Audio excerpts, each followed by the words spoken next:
One of the reasons why I was able to be retained was Coach Cullen. I know that Coach Cullen went to bat for me. I was retained, but now in 95 and 96, I'm the running backs coach. And this is where I meet fellas and coach fellas like Manoso Rogers and the all-time character Elio Imbernone. As time goes on, we have some success in 95. So I'm restricted earnings in 95 and 96. So Coach Cullen, who is always my biggest fan, I've always told the story as 2 weeks, it's probably not, it may be a month before spring practice of 97. And I know Coach Cullen kept getting in Coach Reid's ear, Frank should be the O-line coach. Frank should be the O-line coach. Very shortly, I don't know exactly how long it was, I'll say a month, it might have been less, Coach Reid says, Frank, you're gonna coach the O-line this spring. I've got my drills, from my past. I've got Joe Douglas, I've got Eric King, I've got Brooke Hagee, I've got some, wonderful players. We make some progress. In the spring of 97, we make some progress. And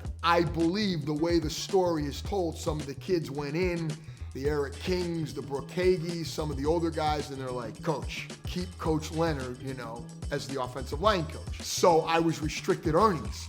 There were a couple of other 1AA schools that wanted to hire me as a full-time coach. And I'll never forget it. Never forget it. I tell this to Coach Reid. Joe Cullen's still at bat for me. Joe Cullen's, now Coach Reid and Coach Cullen, are like that because Joe was Coach Reid's captain at UMass. So Coach Reid, it's in the spring, after spring practice, might even be May of 1997. Frank, come on, we're going up to the house. So he brings me over, he and Judy's house. So we walk in the house, and Miss Reid, he says to Miss Reid, Judy, I want to introduce you to the new full-time offensive line coach at the University of Richmond. And that was like one of, and still is, the greatest days of my life. I owe a great deal of the ability to feed my family, and I mean this with all sincerity, to Jim Reid, and everybody who knows me knows that's the way I feel to the core. And I also want to say this, I also owe it to Joe Cullen, and I remind him every few years that he's the guy that had confidence in me, and I'll never forget that.